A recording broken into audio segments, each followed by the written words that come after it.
Hi, friends. Susan Blackwell from the Spark File here to let you know that the doors are open for the Spark File Illume, a 9-month group creativity coaching mastermind that invites you to be the Chief Creative Officer and Chief Marketing Officer of your creativity. But what does that mean?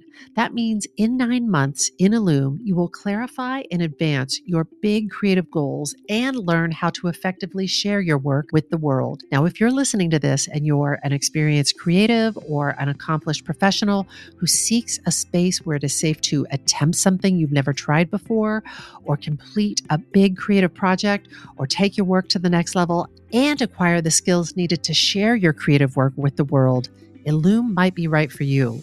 We are calling in emotionally intelligent, high-functioning creatives who are ready to level up. You can find out more by going to thesparkfile.com/Illume, but do it now to find out if Illume is right for you and to save with early bird discounts. That's thesparkfile.com/Illume. Take a leap, take a risk. Go to thesparkfile.com/Illume and join us for Illume. The Sparkfile podcast may contain profanity and other adult content. Please use your discretion. When I bump into something that inspires me, I dump it in my spark file. Could be something that I want to make or how I want to be. I pump it in my spark file. I jump into my spark file. Let's open up the spark file. Welcome to the Spark File, your one-stop Tupperware party for creative inspiration. I'm Laura Camion. And I'm Susan Blackwell. If you're joining us for the first time, you are so welcome. You may be asking yourself, what exactly is a Spark File? Where do I get one? What do I file in it? These are such good questions, and we have got answers. A Spark File is the place where you consistently collect all your inspirations and fascinations. And if you're like us and making stuff all the time, sometimes the wellspring of inspiration can run a little dry. We're here to refill it. Yes, we are. We're on the lookout for fresh ideas, images, and inspiration that spark our creativity and pique our curiosity.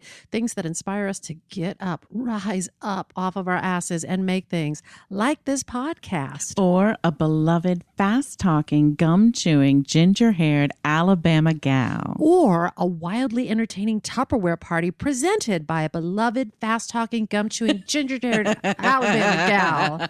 Or an entrepreneurial entertainment empire. Or a souvenir beer cozy. On today's Makersode, we're going to talk with someone who truly sparks us. And that special someone is Kris Andersson. Kris, welcome to the Spark File.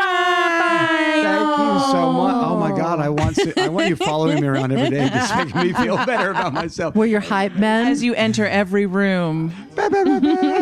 Oh, real quick. Oh, well, we have a special price of admission for you. Yes. You know, you have to tell us a creative risk that you've taken recently. I have a couple of them. The big creative risk that I'm taking right now is I'm actually shutting the show down. Yes. Oh, What? Look how big your mouth's open. Well, You get excited. they open real wide. Yes. This is. I'm going to make this the last season of the show. I've been on the road for 12 years with this. Yeah. It's been amazing.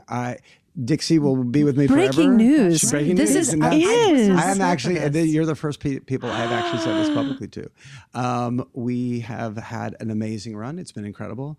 12 years. We're one of the longest running off-Broadway shows in That's history. huge. And touring in history. I've been to 5 countries. I've had we've, millions of dollars of ticket sales, hundreds of thousands of tickets sold. It's been translated into other languages now. I'm really grateful for all of this stuff. Oh my God. But it's one of those things that I still go, I'm doing a show. And people are like, oh, it's the show. What is that? Dixie's Tupperware Party. And they're like, never heard of it. It's just one of those things that, I've hit this place where I love what I do. I know I can do more. And I will give a ton of credit to you ladies because I have been listening to the podcast and it makes me very, I listen to all these other people and their creative sparks. And it makes me go, you know what?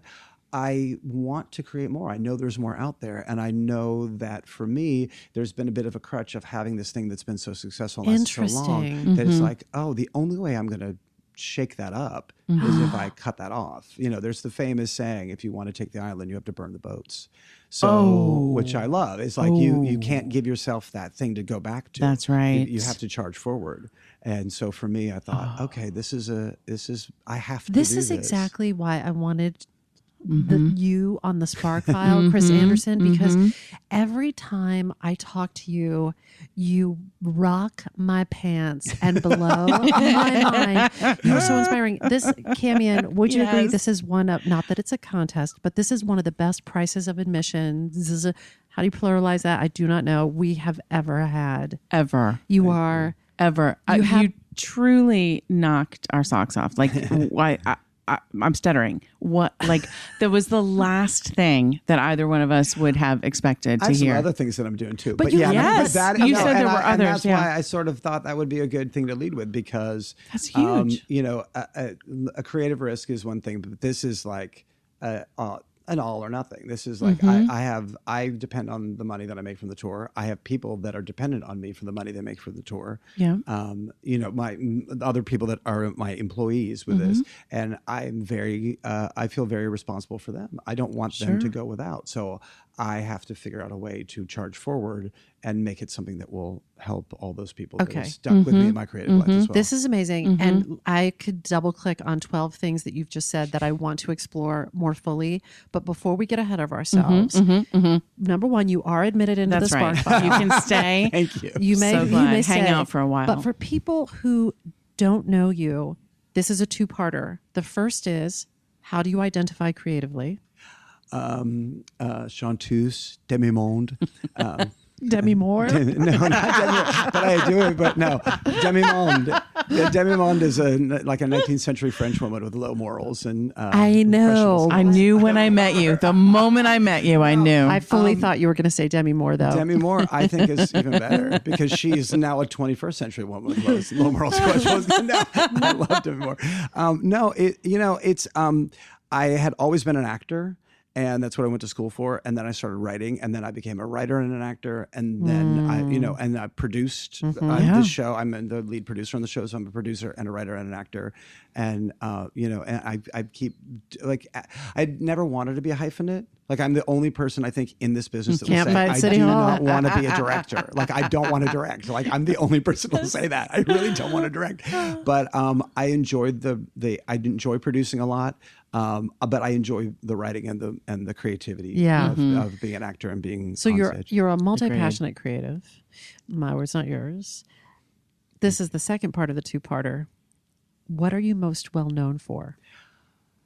I think I'm most well known for acting because of Dixie, because people don't necessarily equate that I've written the words that I'm saying. So they just see me up there and they go, "Oh, you." But interestingly, because we'll probably get into like, who the hell is Dixie, so that your listeners aren't Who like, the hell is Dixie? Let's go there now. Yeah. Well, tell us, Kris. Tell us. Since a lot of people, because drag has become a specific thing in our culture now, a lot of the way I say it is because everyone's a drag queen, nobody's a drag queen. So basically, it's kind of like everything has become washed out and become the same. And so you have these people that have done incredible things with drag. I mean, you look at people like Charles Bush, and you look at people like Dame Edna, and these people that have and Medea, Tyler Perry's Medea, who've created these incredibly monolithic careers with these characters, and now they are kind of dumped in the same category as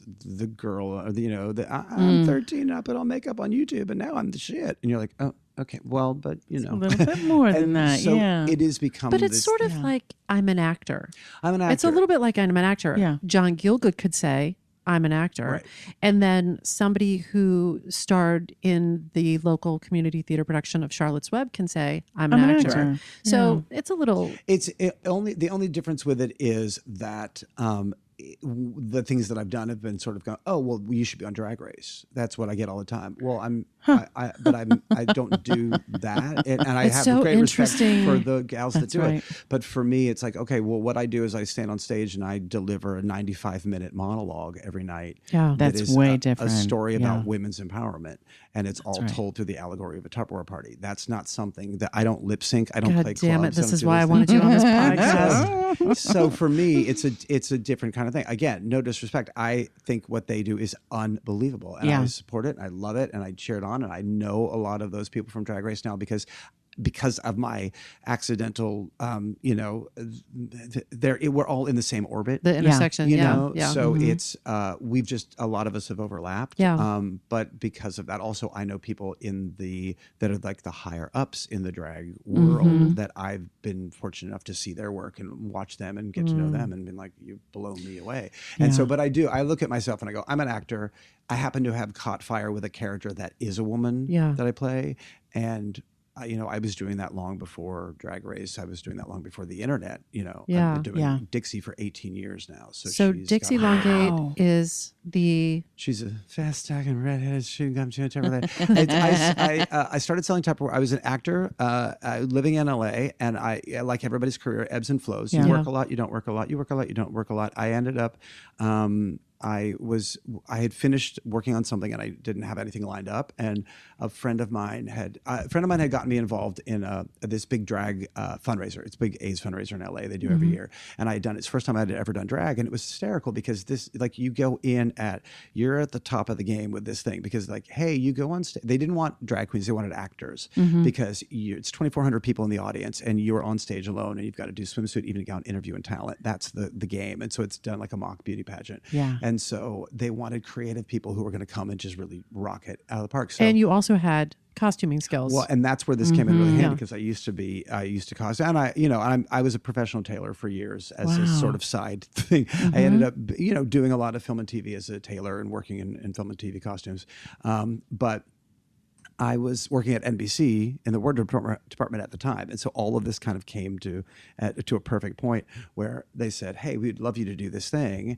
And the costume department at NBC said, we'll totally help you with that, which was great. Because they loved you. Yeah. So I got this incredible support from all these different things. So I came up with this character, Miss Antarctica, and I was like the first physically challenged. I was snowblind. And so I had seeing eye animals on stage with me the whole time. And it was Do you just think this that would play now?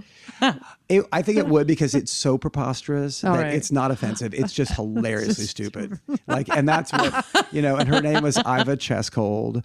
And it was dumb, but it was big and fun. And I did this whole thing and it took months to put it together, and it was exhausting, but it was the first time I ever did drag. But it speaks to something about you. The way you do something is the way you do everything. And the way you do something, Kris Andersson, is quality all the way. Please continue. All the way. Well, so it was one of these things, like I didn't have to go through the ranks to get up to the top. I mean, I'm standing on stage in front of 2,400 people alone in drag going, this will work, and there's that adulation if you ever get the chance to be in front of that big of an audience who is losing their mind over what you're doing. Had you written up to that point? So I had done, I wrote a play in college that I wrote it in a weekend and we put it up, and we didn't have a playwriting. Did I see this play? No, this was when I went to, so I transferred after we went to school together. Then I went to USC. I transferred to USC in Southern California, finished my degree there, and I decided one weekend, I'm going to write a play. We didn't have a playwright. There was no mandate to write a play. There was no playwriting area for us. And I was like, I'm writing a play. And I got a couple of friends of mine involved. I'm like, we're going to do a play. And that's creativity. I love that. Somewhere in my file cabinet, it exists, and I want to find it to read it. It was called Please Trivial let us Pursuits. Stage this. I'm sure it's crap.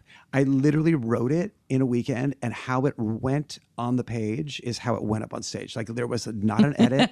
There was I'm here for it. I was just like, let's do it. Why not? Here it is. And so we did it, and we had fun. I remember us having a lot of fun, and I remember people coming and laughing their butts off. And I'm like, no, that'll work. But it was not. This is the cool thing, though. You are a person who. The things that you pick up, I feel like maybe not everything. I haven't been with you for every step of your life, but you picked up that, and you were sort of like, and it's something I did on a weekend, and they were laughing their butts off. So writing, check. Your story about how you started doing tailoring and things like that, and the way you picked it up and learned it so quickly, check.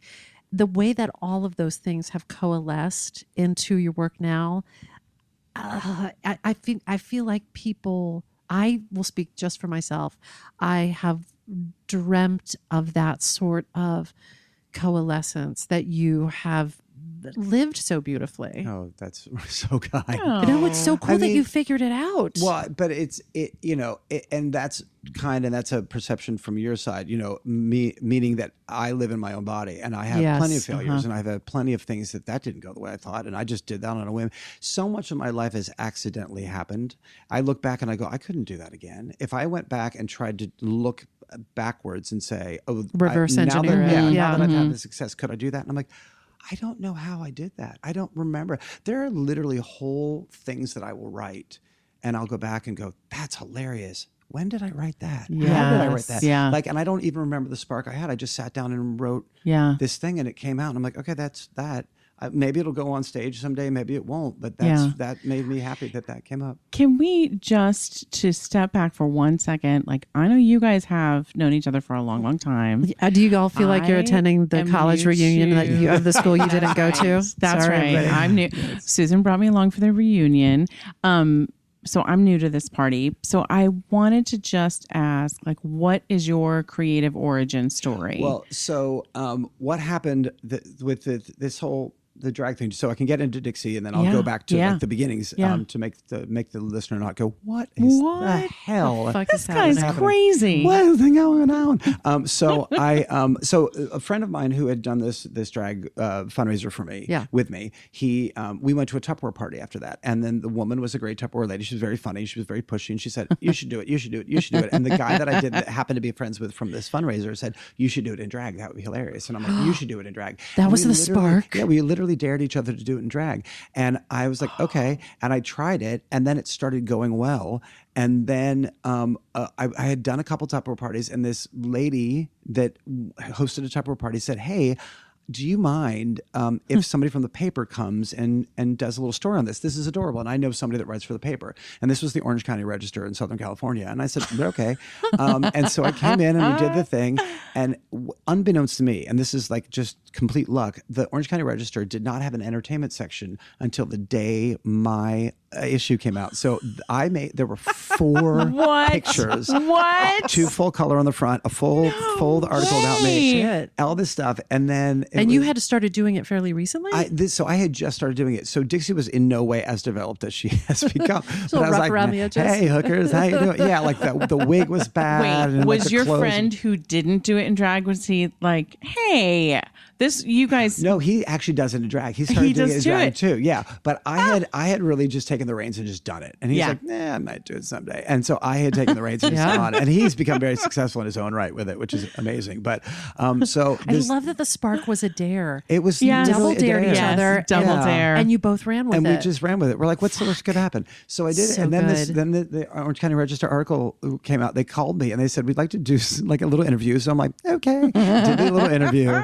And then, and they said, how would you like people to be able to get a hold of you? I'm like, my phone number, I guess. So I just gave them my phone number. I woke up the morning this article came out. My voicemail was full. Oh, and my it was gosh. like, I want to do a party. I want to do a party. I want to do a party. And one person's like, what do you think you're teaching the kids these days? I'm like, bitch, they're not my kids. I don't teach them. Delete. And that's how it all exploded. And I started doing all these Tupperware parties. And then a friend of mine. So Dixie got shot out of a cannon. And it was just this weird thing. And I'm like, oh, Tupperware's fun. Let's go. It's money. And all my friends are like, you're funny. You should be a stand-up comic. I'm like, I kind of am, but I just do it in people's living rooms and I get paid better for it because, you're making commission from the sale of the Tupperware. So I sold. I became one of the top Tupperware ladies in the US and Canada, which is ridiculous. And that was all just incredible. A byproduct of just keep going forward, lean into it.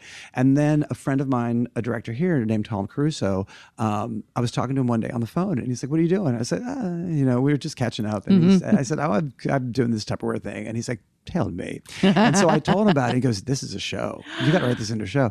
And so he said, I've had a couple of things in the Fringe Festival. Do you want to try to get in the New York Fringe? And I was like, yeah, okay. And so we applied for the Fringe. And the thing is, that you fill out the application and it says, submit your script, submit your backup material. I didn't have any of that. Did you just send in a Tupperware bowl? So no, you know what I did is I sent him the copy of the Orange County Register, and I wrote a handwritten letter from Dixie. And Dixie calls everybody hooker. It's a term of endearment. She's like, dear hookers, I want to be in your program. I like theater. I think this would be fun. It literally was that. I get a couple weeks go by and I get the thick envelope and I'm like, oh shit. And so I call Tom up and I'm like, I think we've been accepted, but I'm going to open this. I think we're doing it. And I'm like, oh, okay, here we go. Oh my God. And so God. we had gotten it and we it was 7 performances, which was the most you could get in the Fringe. So over a week and a half. This is so great. And I was like, okay, well, so I've got to come to New York. I had some money at the time just from selling Tupperware. And I'm like, I'll come to New York. I'll come there a week before for rehearsal. We'll do basically the 2 weeks of the Fringe that wrapped around. And then I'm going to stay 1 week more for meetings. I know there'll be meetings. So I'm staying for meetings. Like I literally did that. And we do and I had been writing and Tom and I had been talking on the phone and writing and everything.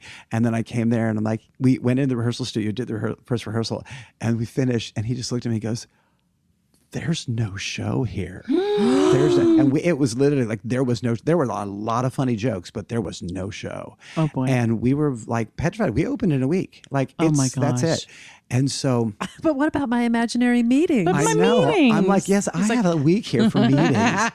And so we fixed it, we finessed it, we tightened it up, and I went on and I did it, and we won one of the awards from the Fringe that year. And there were people in the audience who had seen the show and were like, I need to call you in for a meeting. There you go. Well, so then I became the top selling Tupperware lady in the entire United States. There you go. So that's how that developed. So and she's just this, she's this great, she's a women's empowerment girl. She's a girl that she's a woman that's from the wrong side of the tracks, ended up in prison multiple times, 3 husbands, none of which you, the audience, know what happened to them, but she's been past, she's not with her husbands anymore. There is a monologue in Dixie's Tupperware Party where she reveals that her 3rd husband, there was a lot of physical abuse. And it's a thing that you don't expect in the show because you think, lighthearted drag comedy. And then, but she's like, this is what I did with it. This is how I addressed it. This is how I go. And she just moves right through it.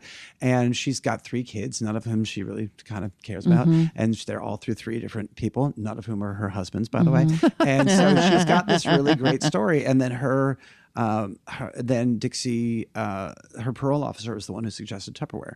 And so that's the story. And so that came out. And she's this big women's advocate. You said you used the Tupperware as an analogy or a through line. Can you tell me about that? I'm so curious. Well, how did that? So, I started selling Tupperware with no real reason to do it, just like it's money. And then as I started getting a little higher profile in the Tupperware Corporation, and I started researching actually the corporation, there was a woman named Brownie Wise, an amazing woman back in the 50s. Brownie Wise. I see a spark here. Yeah. She's, if you go research her, she's an incredible woman. Tupperware was being sold on store shelves and nobody was buying it because it was the first plastic bowl. Nobody knew what it was. There was no concept for a plastic bowl with a lid. That was completely new. And so people used to cover their stuff in, wax paper and cheesecloth and stuff like that. So this was a really new thing. It wasn't selling. Brownie Wise, who used to be a door-to-door, a Fuller Brush salesperson, she looked at it and she's like, no, if you demonstrate this to people, people need to see this. You need to demonstrate this. She took it in people's homes and she's like, let me show you this. This is so great. It saves you money because it stores the food. It keeps it fresher. Oh my God, this is amazing. And she started selling so much. She wrote to the company and she said, I need more of this product because I'm selling it. And then Earl Tupper, who created the company, looked at it and said, I like what you're doing. That model. I'm making you vice president of Tupperware. I'm pulling all Tupperware off the store shelves nationally, and I'm going to utilize you to create Tupperware home parties, which was this brand within the Tupperware Corporation. And so her goal, her directive was take women, put them all over the country, to be distributors and to recruit other women to do this. Now, this was after Rosie the Riveter. This was after the war. So all these women were thrown back into the kitchen and said, go, figure it out. We don't need you anymore. But they liked making their own money. They liked the empowerment of that. And so they're like, oh, wow, I can do this. And that's how this thing blew up so big. And so it got bigger and bigger and bigger. Then, unfortunately, there was some battling between she and Earl Tupper. They did not get along. And there's conflicting rumors about why.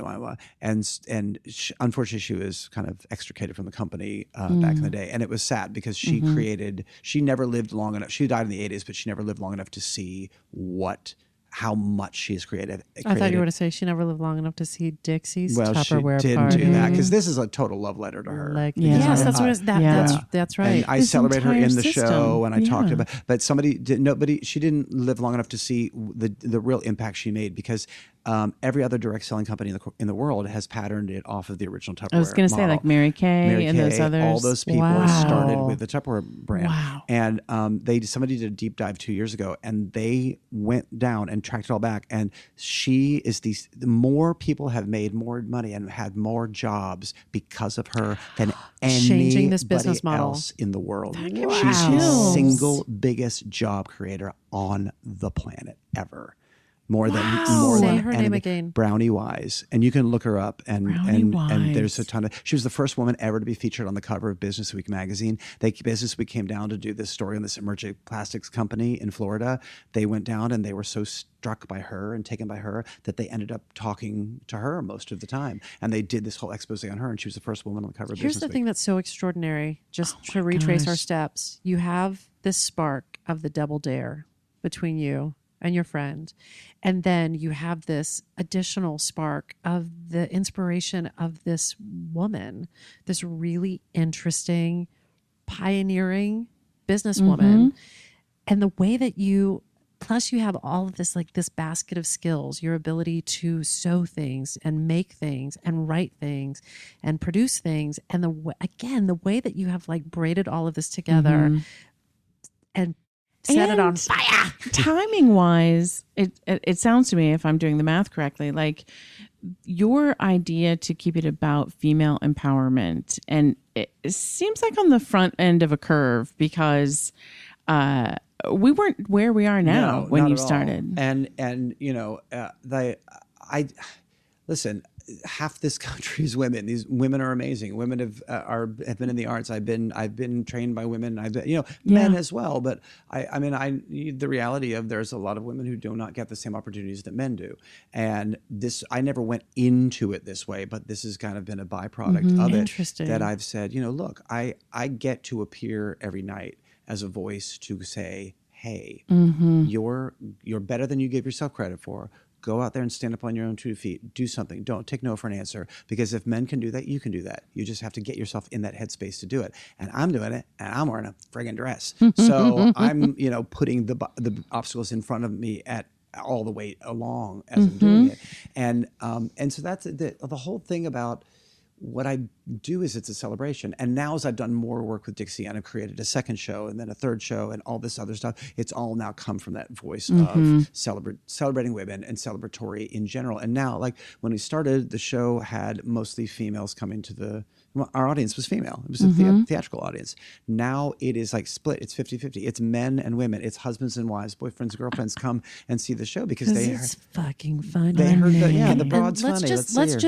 Let's underscore this for a moment, because if you haven't seen Dixie's work, you may not get just from this conversation how fucking funny this is. It's so delightful. Like, it is so funny. But here's the gag. Because of who you are, Kris, there are these gems. There are these unexpected moments where you're like, fuck, I was expecting it to be funny, but I wasn't expecting to be fill in the blank, moved or lifted up, or do you know what I mean? And so it's I always think of it as it's the best possible for me. It's like my favorite kind of entertainment because you get that spoonful of sugar And then you're like, no, it's so funny because Michelle, you get my tour actual manager, nourishment. always calls it the spoonful of sugar. You get actual nourishment, always though. says that exact phrase. Is that right? She says, "This is the Spoonful of show about sugar. the thing about the show is you get a spoonful of sugar and then you get this.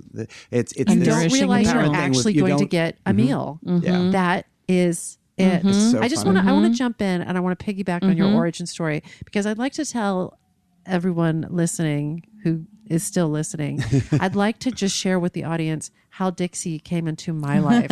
So travel back with me through time, gentle listeners.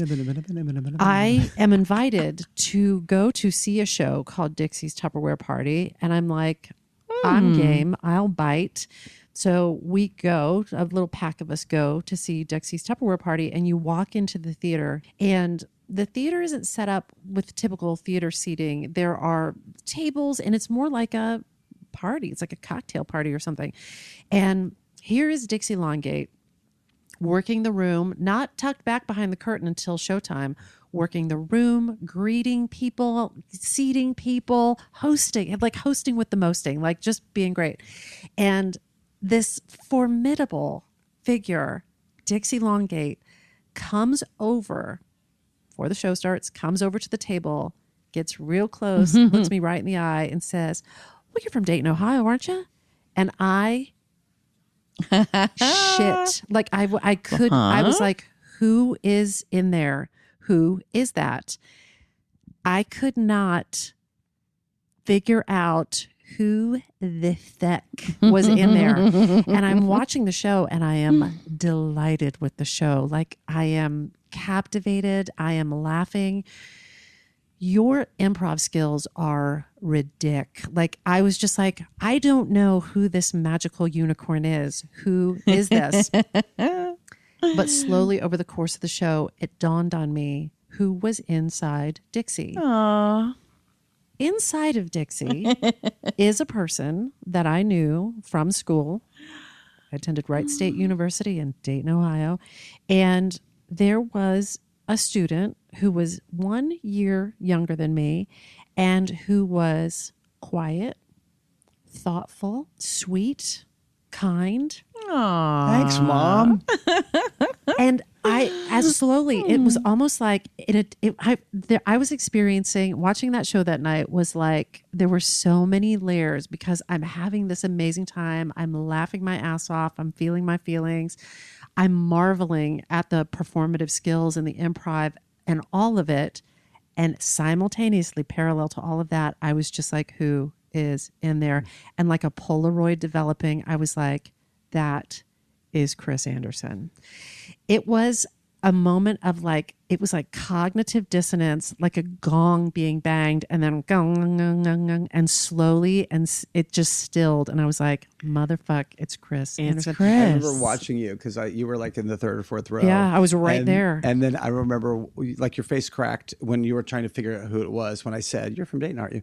And then It was crazy. And then about 20 minutes in, you go, like there was this absolute like the glass cracked and you're like, oh, now I see behind But that. I'll tell you what And I it was was so seeing. It was funny. like, because I had, as a younger person, you had been so just like kind.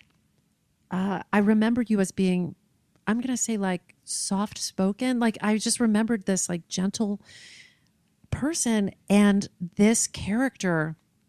It was almost like, I don't know how to explain it, but this like formidable, hilarious, body, brash, gum chewing.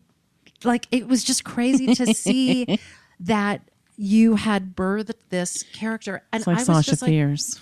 yeah, it is. It is like Sasha Fierce. It was transformative. And I have to tell you, like it was one of the most thrilling, it was a thrilling evening of theater. And then it was just like a thrilling realization to put that together. And like, I have no claim to you, but I was so proud of you. And I was also just like, I thought it was a beautiful illustration of something I have felt in my own life. And I saw it in you, which was for so long, I was like, I have a secret. I have a secret. You don't know it, but you know, when I got here to the city, I was just like such a little fish in such a big pond. But I was like, watch out, motherfuckers, because I do have a secret. And I was like, Chris's secret is out. Like that you just had great. all of the aforementioned gifts and skills and talents braided together into, I'm going to go ahead and say it, a tour de force. Thank you. Oh. That's incredibly kind. My God. Wow. It was really something. That sponsorship was paid for by. Yeah, that's really That was kind. amazing. That's so kind. Thank you. I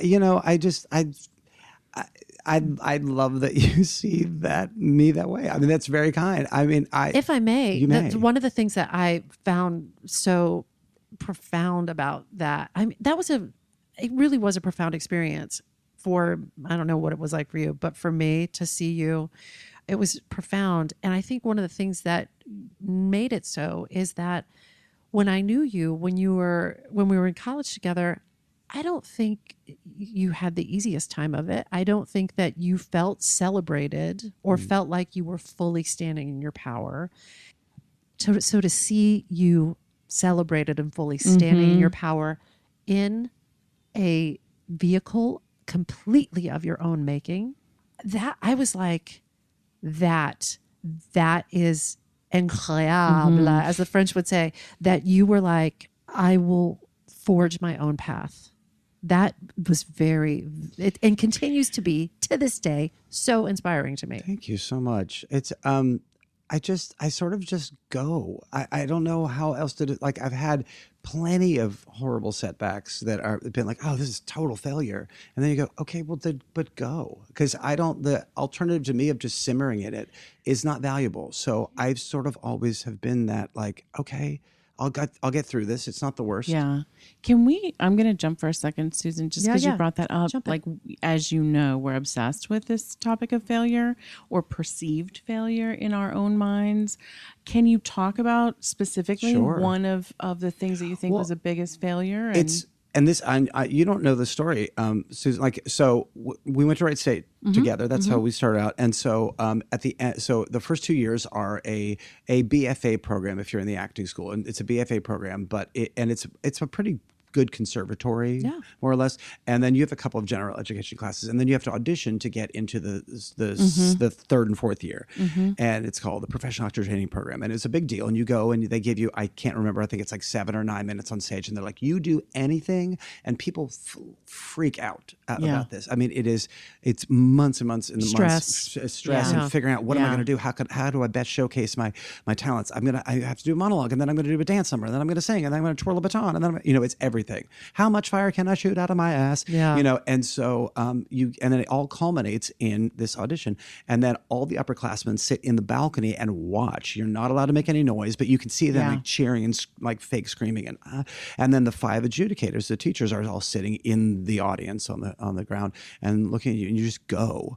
And I remember feeling, okay, I felt good about that. I felt like I really nailed it. I see the response from my peers. They're all excited about it.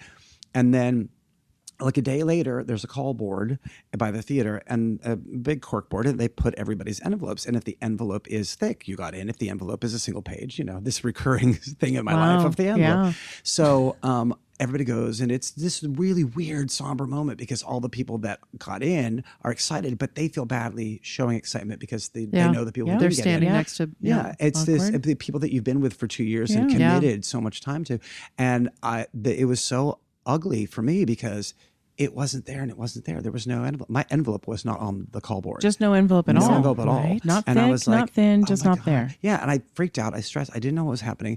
And I literally went back to my apartment. I walked back to my apartment. I'm like, I don't know what to do. And then I was like, no. And then, but it was too late by that point. The offices were closed. So I went back the next day and I knocked on the door. There was still no envelope. I went in and I said to the woman who ran the office, I said, is an oversight? There was no envelope. And she's like, how did that happen? I'm so sorry. Let me see. Hold on. And she gets, it was the slowest, most awful thing in my life. She went through my file. She opened it up. She pulled a single sheet of paper out. She walked over to the photocopy machine, photocopied one single sheet of paper, folded it up, put it in the envelope, and then handed it to me. And I was like, you bitch. I have my Shame. answer. I was like, it was not only the answer, but it was the slowest, most painful revelation of that Please answer. put that in the screenplay. How did you deal with that, and how did it affect your creativity going forward? Well, they said, okay, you can stay here and just take classes for a year and then re-audition. I was like, what the fuck? No.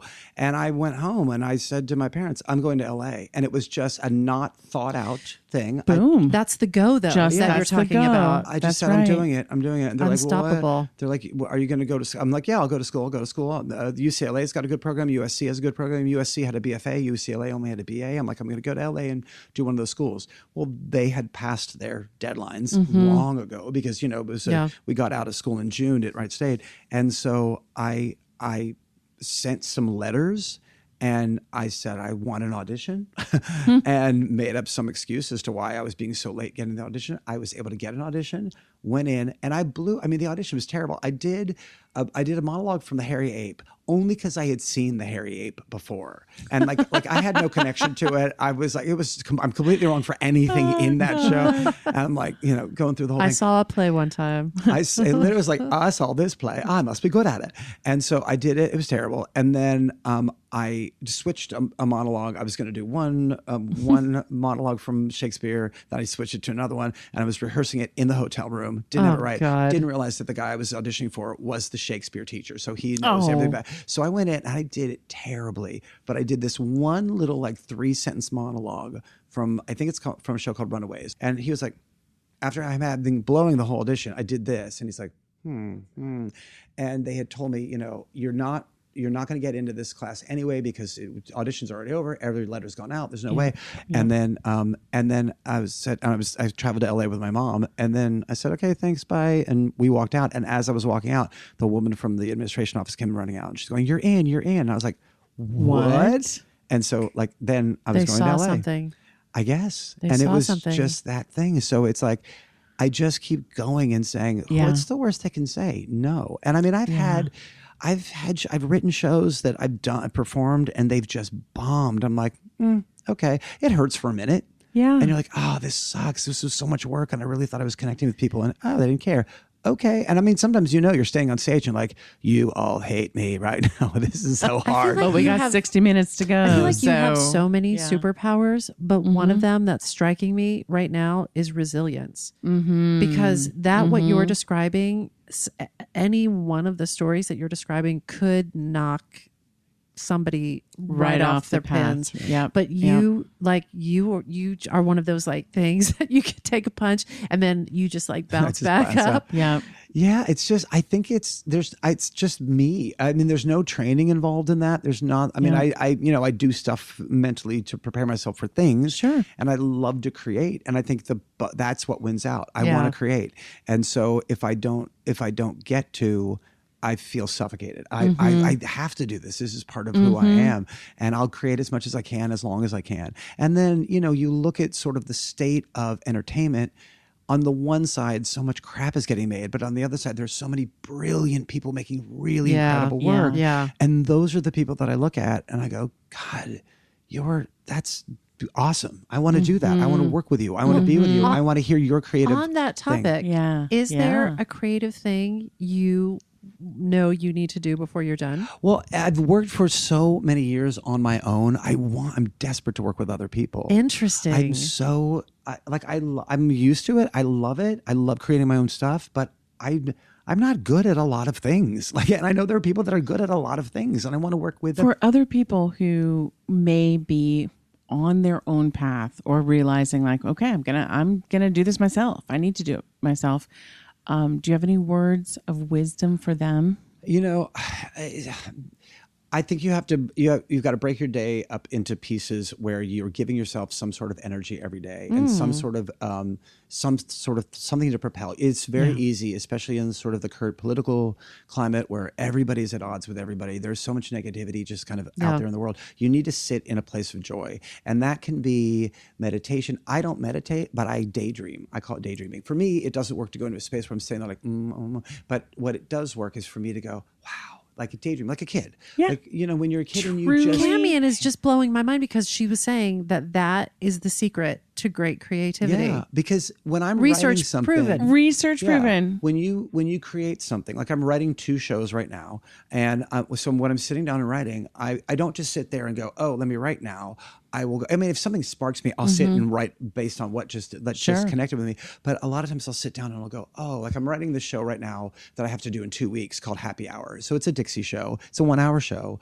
And the whole thing is about you're coming into it's a happy hour. I want to make you happy. So everything is about drinks. It's all taking place in a bar and I'm making drinks and every section is about me making a drink. We're going to get drunk and do it. But I sit down and I sort of daydream about me sitting there watching the show and watching what would happen and how it would unfold and filling up all the pieces around so that I can see it as a fully fleshed out picture so that when I sit down to write, I know where I'm going. I have a guidepost. And also the more I sort of play in that world where I'm watching it like a movie, the easier it gets to do it because it's already there. It's already there. So I just write what I already am seeing. Camion, Kris, the two of you just should incredible. get married. This is all good advice I've gotten from Camion. But I read this article about it and I did a spark on it because I was like, I'm sparked by this, but I don't know. Do I believe this? Do I not?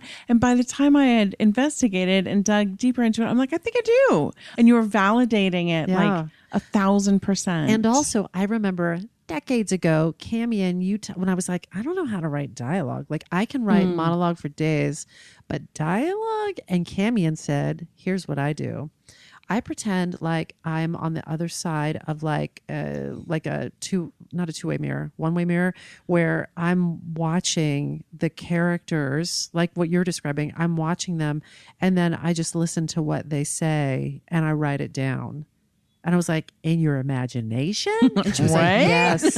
But that's what we have is our imagination. And that's where you what can the two of sit you and have. create. I just have to write things that have happened. I see, but to me, it's so fun. Like when you put yourself in this positive place and put happiness, because it always has to be something that I'm sparking joy with. I love this. I do love this. In it. Yeah, because I want to clear the crap out of, get rid of the cobwebs. So I'll sit there and just go, what makes me happy about what I'm watching? So even just the opportunity to sit down and just daydream and go to wherever you are, go to your quiet place, go to the place that inspires you, go to the place that's the prettiest color that you see. I mean, go to an aquarium. I mean, if you live in Atlanta, go to the aquarium and just stare at the aquarium. There's the most beautiful aquarium in Atlanta. And I was there one time and I walked in and I was like, if I worked here, that's soft fascination. That's where you just let those little fishies swim. Yeah. Go and just go, oh, I'm so overwhelmed by the hugeness of what I am not a part of. I think you have intuitively tapped into something that is now being proven by research. Because while you're doing that, the rest of your brain is working and searching for those subconscious ideas that you wouldn't have had otherwise. Yeah, I mean, it's the same way when you dream when you're asleep. This way, you're dreaming, you're just a little bit more invested because it's not just happening to you; you're forcing it to happen. I love and that. you write it and put a spark of joy in it. Put something that makes you happy in it, so that you're like, so that you leave that time and whatever time that is. If it's 10 minutes, if it's 15 minutes, if it's an hour, you come out going, I have so much more than I had when I started. Yes, yeah. And it's just a way to fill that well every day. It also reminds me of what Lynn said, which is he's not going to write something where he has to live. If it takes 4 years to write a musical or 7 years to write a musical, he's like, I don't want to live in like blurg for that long. My words, not Lynn's. Blurg. But he wants to write things that have joy baked into them so that's the space that that you can live in. And like all great artists, you and Lynn, you and many others, there's all sorts of shades, and sometimes there's sadness and sometimes there's anger and sometimes there's epiphany, but your departure point is joy. Yeah. I love that. That is such good advice. It's okay to have all those emotions. You just do not live there. It's dangerous to live there, in my That's opinion. right. You have to find those things that make you joyous. And I'm reading a book right now. The Happiness Advantage. And this book, and one of the things about this book is it's literally like stand in front of the mirror and smile at yourself for 5 minutes. And that act alone makes you smile. You're like, revolutionary. And it's like so simple. And people are like, oh, that's hokey. If you stand there and smile at yourself for 5 minutes, you're going to start laughing and you're going to start having good thoughts. It's just a way to fill that well. It's as easy to have good thoughts as it is to have bad thoughts. You just have to focus on it. And so now we know what's sparking you these days. Say the name of that book again. It's called The Happiness Advantage. It's Sean Aker, and he's got a fantastic talk. The TED Talk is what that's all about. And I saw the TED Talk of it. I'm like, getting that book, gotta fantastic. Get it. And so fill my head with good things. Now tell us, what's it all for? To me, I think anybody who says it's not for self gratification at the beginning is lying. I mean, it is. It all feels good, but then when you start to get other people responding to it, to me, it's about the community. It's about lifting. A rising tide lifts all boats. I have been so lucky to have so many people come up to me and say, you affected me this way. You made me feel this way. I have a second show called Never Wear a Tube Top While Riding a Mechanical Bull and 16 Other Things I Learned While I Was Drinking last Thursday. It's a second Dixie show. It's co-produced by the Denver Center for the Performing Arts. And the whole thing is about finding your adventure and what are you stopping yourself from doing. And I had, and so love you.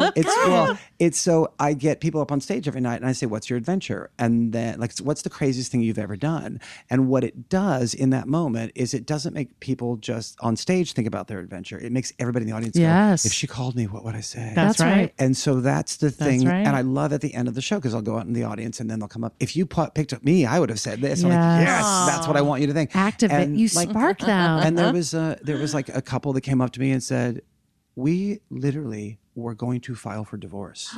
And this made us go, let's try this. Let's try adventures. What are we stopping ourselves from doing? You're saving marriages? And so it's like, and I had two things this weekend, two really kind emails that were sent to me this weekend. People found me on social that had seen the show in Rochester.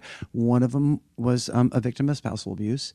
And one of them was just, she was there with her daughters. And she said, both of them were incredibly kind, and they're like, you gave us things to think about that we had no idea we were going to think about. Spoonful of sugar. And no idea we were going to have these conversations on the way home. Spoonful of motherfucking sugar. And I love that kind of stuff. I love that it's, so for me now it's about what can I do? What mark can I leave? What kind of, my favorite thing when I come out of the theater is to just go and sit and talk about a show. If a show leaves me not wanting to talk about it, you know, I saw Fun Home.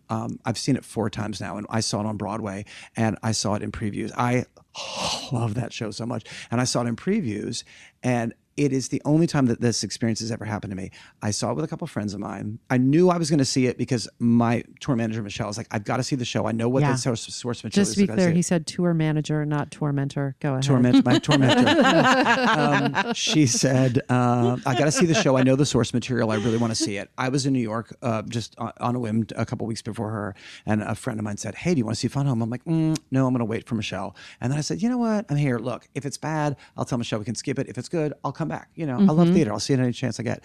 I sat there and I loved that show so much. And at the end of the show, everybody's applauding, you know, and there's still like the sound designer was behind me writing the whole time. So like we were in previews, like they were still working. Yeah.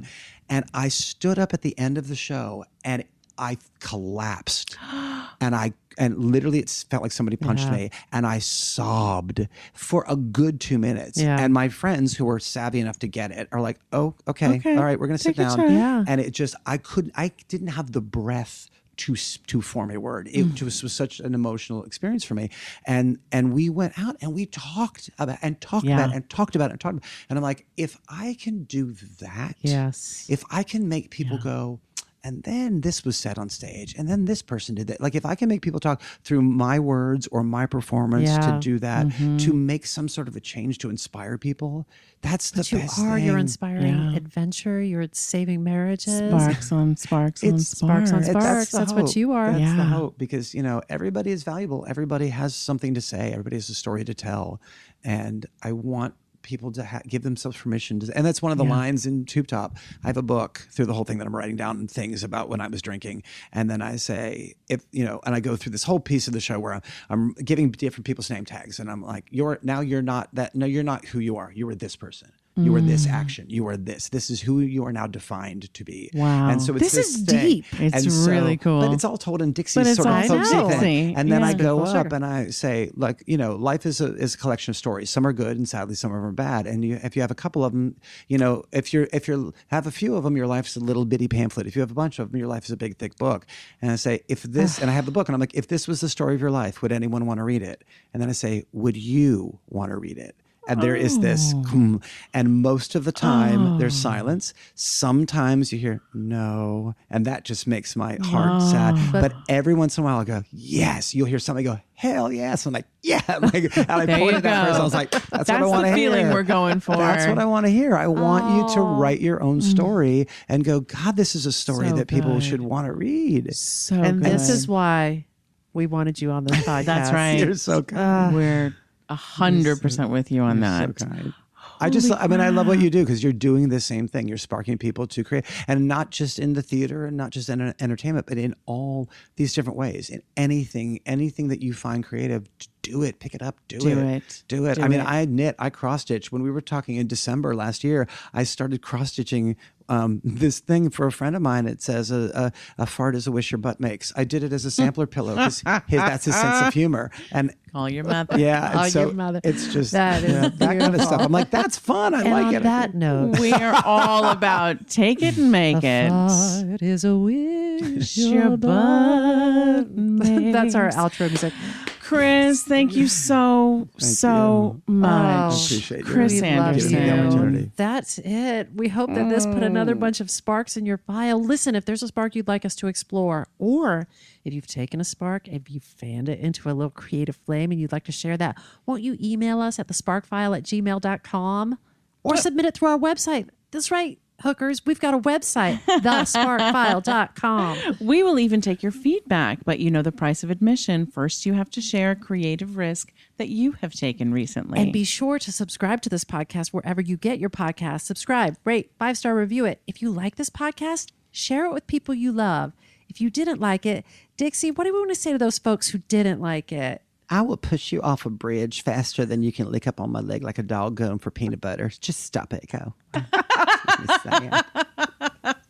If something tickles your fancy and gets your creative juices flowing, Susan, Kris, and Dixie are writing you a forever permission slip to make that thing that's been knocking at your door.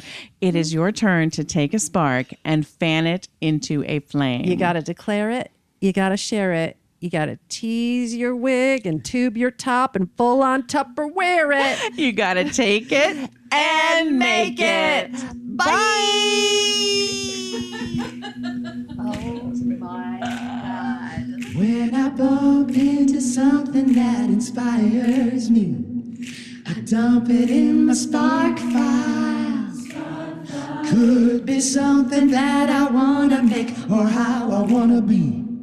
I pump it in my spark file. I jump into my spark file.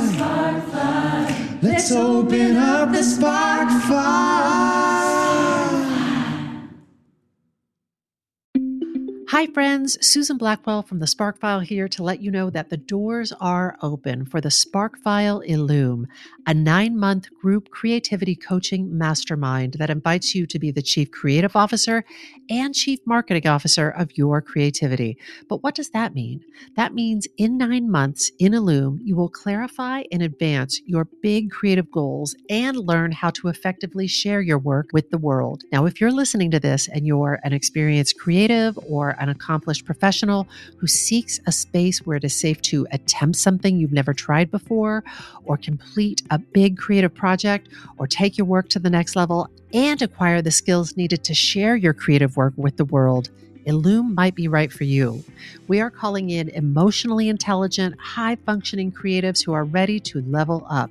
You can find out more by going to thesparkfile.com/Illume, but do it now to find out if Illume is right for you and to save with early bird discounts.